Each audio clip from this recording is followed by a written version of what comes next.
Who's this?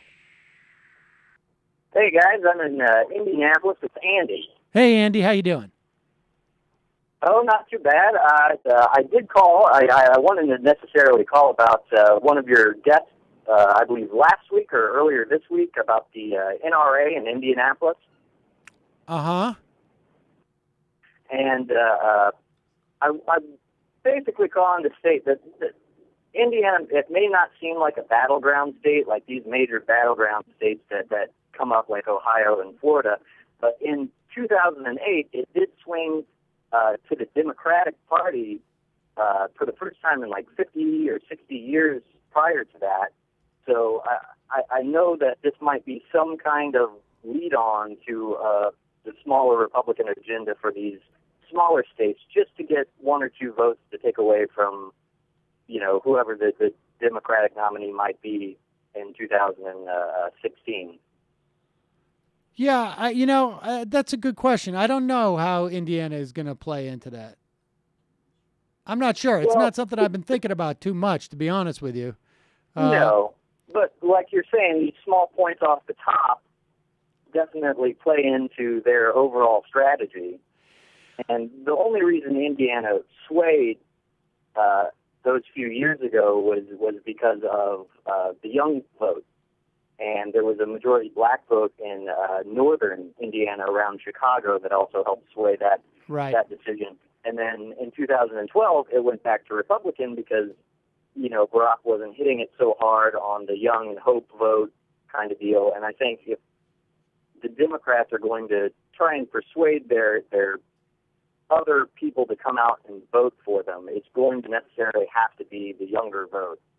Oh, definitely. I mean, I think there's, right now there's a debate in sort of like the electoral data circles as to whether or not off-year elections are just structurally very difficult, just in and of themselves, for the party that has the presidency, or we are now in a slightly different era where the Democratic vote is just not motivated during the off-year elections in the way that they are motivated in presidential elections.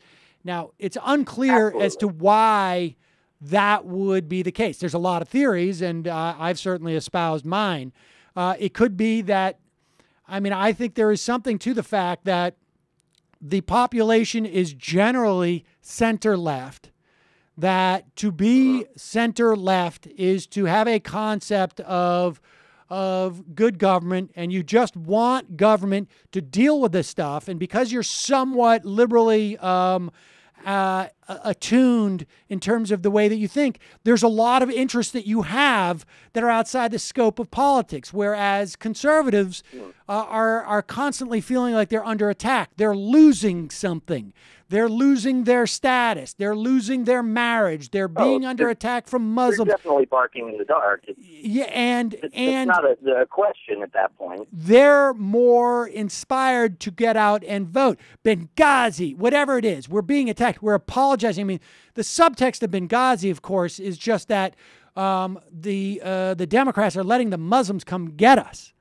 And the original, it's the politics of fear. Yes. That's their whole platform on these off-year elections. It's going to be, and whoever, well, the thing is, that's their platform. Crazy candidate comes out in the next 2 years is going to do half of the same thing, and then if they can't get certain populations to vote for them, they're going to have to change their tune. The politics of fear is their platform, not just on off-year elections, it's there on on-year elections. But on on-year elections, it is overpowered by the numbers of people who come out to simply vote for a president. Yeah. And so it's just, it appears more effective in the off-year elections because it's the only game in town.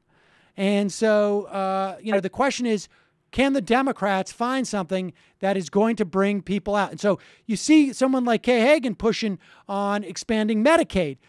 You see someone like Allison Grimes pushing on raising the minimum wage. You see Begich in Alaska pushing on expanding Social Security. Those are the races to watch to see if that's going to dictate for the Democrats in the future. Yeah.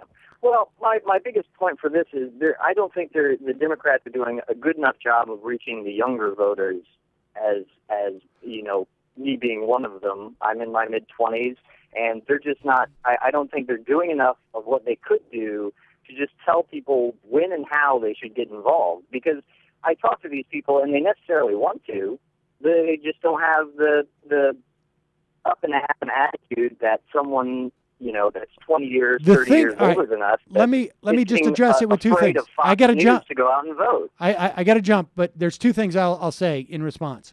One is, when you have a presidential election, you have just think of it as a marketing operation that is singular and is focused on a national election. Yeah. They create mechanisms, and Obama did this better than anybody, mechanisms to drive out the vote, okay? In fact, there's a good piece, I think it's in the New Republic, about those mechanisms recently that found that, like, person to person drives out the vote more than anything else. When you do not have an operation of that size that has $500 million to spend in an election, and you have these smaller operations, that is harder to drive out the vote in that way and to reach young people.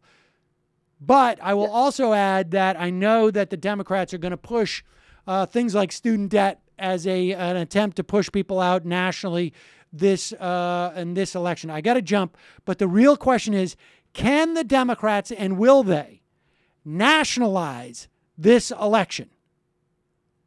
And that's the thing to watch for.